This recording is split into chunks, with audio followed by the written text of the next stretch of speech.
Hello dear অ্যাসপিরিয়েন্টস, welcome back to অরেক another new video. তো আজকের এই ভিডিওতে তোমাদের সবাইকে স্বাগত। ডিয়ার অ্যাসপিরিয়েন্টস, তোমরা যারা টার্গেট সহকারে পড়াশোনা প্রিপারেশন শুরু করে দিয়েছো ডব্লিউবিপি সাব ইন্সপেক্টর হওয়ার জন্য, তোমরা যারা টার্গেট নিয়ে পড়াশোনা শুরু করেছো তাদের জন্য এই ভিডিওটি।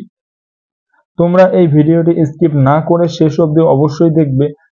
আজকের এই ভিডিওতে যে সাব ইন্সপেক্টর ডব্লিউবিপি সাব ইন্সপেক্টরের সিলেবাসের সমস্ত তথ্য আজকের এই ভিডিওতে তুলে ধরবো, এবং এর সাথে তুলে ধরবো যে ম্যাথ, রিজনিং, জিকে জিএস এবং কারেন্ট অ্যাফেয়ার্স কিভাবে পড়তে হবে এবং এদের ইম্পর্ট্যান্ট টপিকগুলো।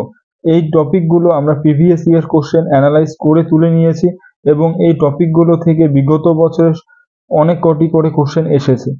তো ভিডিওটি স্কিপ না করে তোমরা শেষ অবধি অবশ্যই দেখবে। তো চলুন শুরু করা যাক। তো প্রথমে ডব্লিউবিপি সাব ইন্সপেক্টর এর প্রিলিমস এর সিলেবাস সম্পর্কে জানতে হবে। তার আগে দেখতে হবে সিলেকশন প্রসেস কি রয়েছে। তারপরে আমরা সিলেকশন প্রসেস জানার পরে আমরা সিলেবাস সম্পর্কে জানবো। সিলেকশন প্রসেসের মধ্যে প্রথমে হবে প্রিলিমস, যাকে বলা হয় preliminary examination, then physical test, PMT, PET, physical efficiency test আর ফিজিক্যাল মেজারমেন্ট টেস্ট। তারপরে আসবে মেইনস এক্সাম। মেইনস এক্সামে তোমরা যারা কোয়ালিফাই করবে তাদের জন্য ইন্টারভিউ যারা কোয়ালিফাই করবে তাদের একটি uniform job confirm, sub inspector হওয়ার স্বপ্ন তাদের পূরণ হয়ে যাবে। তো এই প্রিলি থেকে ইন্টারভিউ অবধি কিভাবে পৌঁছাবো, তো আজকের এই ভিডিওতে আলোচনা করব, এবং তার আগে আলোচনা করব তার সিলেবাস সম্পর্কে। প্রথমত আমরা আলোচনা করব প্রিলিমস এর সিলেবাস সম্পর্কে, তারপর আমরা মেইনস এর সিলেবাস সম্পর্কে আলোচনা করব। আর পিএমটি পিইটি কিভাবে হয় নেক্সট ভিডিওতে নিয়ে আসবো, যে পিএমটি পিইটির জন্য তোমরা কিভাবে প্রিপারেশন নিবে, দেন ইন্টারভিউ। তো আমরা যদি এখন প্রিলিমস এর সিলেবাস সম্পর্কে আলোচনা করি, ফর প্রিলিমস এর জন্য টোটাল হয় 200 মার্কসের এক্সাম, 200 নাম্বারের এক্সাম হয়। এবার এই 200 নাম্বার আসে তিনটি সেকশন থেকে। একটা হচ্ছে ম্যাথ, যেটাকে আমরা অ্যারিথমেটিক বলি, তারপরে আসে রিজনিং, তারপরে আসবে কারেন্ট অ্যাফেয়ার্স এর সাথে GS or GK. Current affairs, GK GS, মানে জিএস হচ্ছে জেনারেল স্টাডিজ, জিকে হচ্ছে জেনারেল নলেজ। তার জেনারেল নলেজের মধ্যে পড়ে স্ট্যাটিক জিকে যেগুলো রয়েছে সেগুলো। তো ম্যাথ থাকতেছে 25টা কোশ্চেন, একটা কোশ্চেন 2 নম্বর করে, টোটাল 50 নাম্বারের। রিজনিং 25টা কোশ্চেন, একটা করে 2 নম্বর, 50 নাম্বার। আর জিকে জিএস এবং কারেন্ট অ্যাফেয়ার্স থাকতেছে 50টা কোশ্চেন, 2 নম্বর করে, টোটাল 100 নাম্বার। এই হলো 200 মার্কসের, 200 নাম্বারের। আর টোটাল কোশ্চেন হচ্ছে 100টা কোশ্চেন, 200 নাম্বারের পরীক্ষা। এরপরে এই সিলেবাস যেমন ম্যাথ রয়েছে, ম্যাথে টোটাল কটি কোশ্চেন আসতেছে, ম্যাথে টোটাল আসতেছে 25টি কোশ্চেন। এই 25টা কোশ্চেনের মধ্যে কি কি টপিক থাকতেছে সে সম্পর্কে, যেগুলি বিগত বছরের এক্সামে বারবার এসেছে, সেগুলি আমরা এখন আলোচনা করব।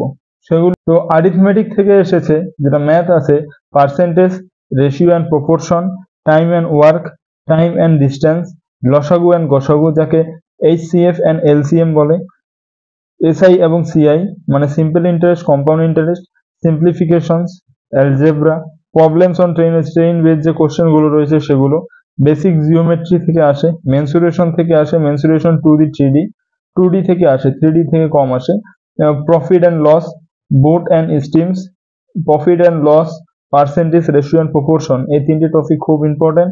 তারপরে time and work and time and distance, তারপরে mixture and alligations and average. এর মধ্যে আরেকটা আছে নাম্বার সিস্টেম থেকেও কিছু কোশ্চেন্স আছে। তো তার মধ্যে থেকেও এই 15টা যে টপিক আমি লিস্টিং করেছি, 15টা topic very very important, VVIP. এরপরে আমরা আলোচনা করব পরের সেকশন, যেটা রিজনিং 25 নাম্বারের থাকে, 25টা কোশ্চেন 50 নাম্বারের থাকে। সেটা হচ্ছে, তার মধ্যে আছে সিরিজের মধ্যে কি পড়ে, number series, word alphabet series, তারপরে ডাইরেকশন সেন্স,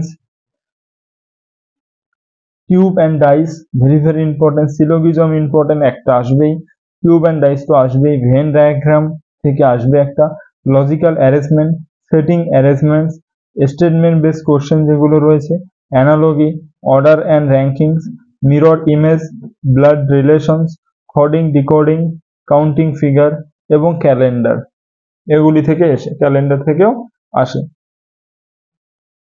1 ইয়ারের কারেন্ট অ্যাফেয়ার্স তোমাদেরকে খুব ভালো করে পড়তে হবে।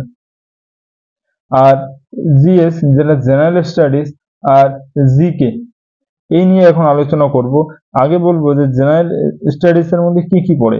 জেনারেল স্টাডিজ এর মধ্যে যেমন সাবজেক্টগুলো হিস্ট্রি, তারপরে পড়ে জিওগ্রাফি, তারপরে আছে পলিটি, তারপরে ইকোনমি, তারপরে জেনারেল যে সায়েন্স রয়েছে সেটি, এই কয়েকটি টপিক, এবং আর সাথে আছে কম্পিউটার বেসড একটা কোশ্চেন থাকে কম্পিউটারের উপর। তাহলে এটি হলো general studies. General studies cover হয়ে যায়, হিস্ট্রি, জিওগ্রাফি, পলিটি, ইকোনমি পড়লে জেনারেল স্টাডিজ কভার হয়ে যায়। এরপরে সে জিকে, যেটা হচ্ছে স্ট্যাটিক জিকে। স্ট্যাটিক জিকেও নিয়ে আলোচনা করব। তো প্রথমে আমি ইম্পর্টেন্ট টপিকস গুলো, যে হিস্ট্রি, জিওগ্রাফি, পলিটি এর যে ইম্পর্টেন্ট টপিক গুলো রয়েছে সেগুলি বলবো। নোট ডাউন তোমরা করে নাও, আমি বলতেছি তোমরা সেগুলোকে নোট ডাউন করে নাও। তো তার মধ্যে হচ্ছে ইন্ডিয়ান হিস্ট্রি থেকে, যেমন হিস্ট্রি থেকে অ্যানসিয়েন্ট ইন্ডিয়া চ্যাপ্টার রয়েছে, যে Indus valley civilisation very important, Vedic period important, Jainism and Buddhism very very important. তারপরে মিডিভাল ইন্ডিয়ার ক্ষেত্রে Mughal period very very important. আর মডার্ন ইন্ডিয়ার ক্ষেত্রে governor general of Bengal, governor general of India, viceroy of India, the revolt of 1857, আর Indian national কংগ্রেসের যে সেশনগুলো হয়েছিল সেগুলি খুব ভেরি ভেরি ইম্পর্টেন্ট। এরপরে বলবো যে জিওগ্রাফি থেকে তোমাদের পড়তে হবে universe, solar system very very important, rocks very very important canal and lakes of the world, বিশ্বের মধ্যে যেমন লেকস গুলো রয়েছে, হ্রদগুলো, সেগুলো important, highest peak of India, তারপরে important lakes and rivers of India, ভারতের লেকস অ্যান্ড রিভার, তারপরে নদীর তীরবর্তী শহরগুলি, soil of India, climate, national parks, biosphere reserves, এগুলি পড়লে যথেষ্ট জিওগ্রাফির থেকে। ন্যাশনাল পার্ক এবং বায়োস্ফিয়ার রিজার্ভস থেকে দুটো কোশ্চেন মাস্ট। এরপরে তোমাদের দেখতে হবে পলিটি থেকে কি কি আসে।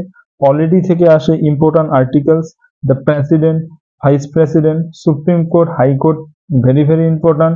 দ্য পঞ্চায়েত অ্যান্ড মিউনিসিপ্যালিটিস থেকে আসে কোশ্চেন, ইলেকশন অ্যান্ড প্ল্যানিং কমিশনের যে সমস্ত আর্টিকেলস গুলো রয়েছে সেগুলো, ফাইন্যান্স কমিশন থেকে আসে, এবং কনস্টিটিউশনাল অ্যামেন্ডমেন্ট। এর মধ্যে সব থেকে বেশি ইম্পর্টেন্ট হচ্ছে আর্টিকেলস গুলি এবং যে কনস্টিটিউশনাল অ্যামেন্ডমেন্ট গুলি রয়েছে সেগুলি। তারপরে আছে ইকোনমি থেকে আমাদের পড়তে হবে 5 year plan very very important, একটা question must, banking and finance related কিছু কোশ্চেন, এবং জনগণনা যেটা আছে 2011 সেটা পড়তে হবে। এরপরে দেখবো জেনারেল সায়েন্সের মধ্যে ইউনিট অ্যান্ড মেজারমেন্ট মাস্ট, একটা কোশ্চেন আসবেই। রেসপিরেটরি অর্গানস অফ এনিম্যাল, একটা কোশ্চেন সম্ভাবনা। ভিটামিনস থেকে কোশ্চেন আসবে, ব্লাড থেকে আসে, ডিজিজ থেকে আসে, ভাইরাস অ্যান্ড ব্যাকটেরিয়া থেকে মাস্ট পরীক্ষা আসবেই। ইম্পর্টেন্ট ডিসকভারিজ থেকে কোশ্চেন আসে, ইম্পর্টেন্ট ব্রাঞ্চেস অফ বায়োলজি, যেমন কি কিছু বায়োলজির নাম কোন কাজে ব্যবহার হয় সেগুলি আসবেই, একটা করে আসে পরীক্ষায়। এরপরে আসবো জেনারেল নলেজ, যেটাকে আমরা জিকে বলি, বা এটি পরিচিত স্ট্যাটিক জিকে হিসেবে। জিকের মধ্যে পড়তে হবে first in India, countries with capital and currencies, যেমন কোন কান্ট্রির কারেন্সি কি রয়েছে সেটি, ন্যাশনাল এমব্লেমস অফ মেজর কান্ট্রিজ, তারপরে first in India, books and author পড়তে হবে, ইম্পর্টেন্ট ডেটস মাস্ট, অ্যাওয়ার্ডস এবং অনার অ্যাওয়ার্ডস রয়েছে, ইন্ডিয়ান ডিফেন্স সিস্টেমটা ভেরি ভেরি ইম্পর্টেন্ট। স্পোর্টস থেকে দুটো কোশ্চেন্স আসে, ইন্টারন্যাশনাল অর্গানাইজেশন, ইউএনও যেগুলো অর্গানাইজেশন রয়েছে ইন্টারন্যাশনাল, সেগুলো মাস্ট ইম্পর্টেন্ট, সেখান থেকে একটা কোশ্চেন আসে। এই হলো জিকে জিএস এর পার্ট এবং জিকের পার্ট আলোচনা করা। এরপরে আসি আবারও কারেন্ট অ্যাফেয়ার্স এর দিকে। এই কারেন্ট অ্যাফেয়ার্সটা খুব ভাইটাল জিনিস, কিন্তু তোমরা কারেন্ট অ্যাফেয়ার্স ম্যাক্সিমাম ওয়ান ইয়ারের পড়লে যথেষ্ট। 1 ইয়ারের পড়লে আর তোমাদের পড়তে হবে না কারেন্ট অ্যাফেয়ার্স। আর রিসেন্ট যেটা এক্সাম হওয়ার 2 মাস 1 মাস আগের যে 1 মাস আগের যে থেকে কারেন্ট অ্যাফেয়ার্স পড়তে হবে। তো এই ছিল আজকের এই syllabus, WB sub inspector prelims এর সিলেবাস। তোমাদের যদি এই ভিডিওটি খুব কাজে এসে থাকে বা যদি ইম্পর্ট্যান্ট মনে হয় তাহলে তোমরা অবশ্যই কমেন্ট করো। আমি মেইনস এর সিলেবাস সম্পর্কে একটি ভিডিও নিয়ে আসবো তাহলে।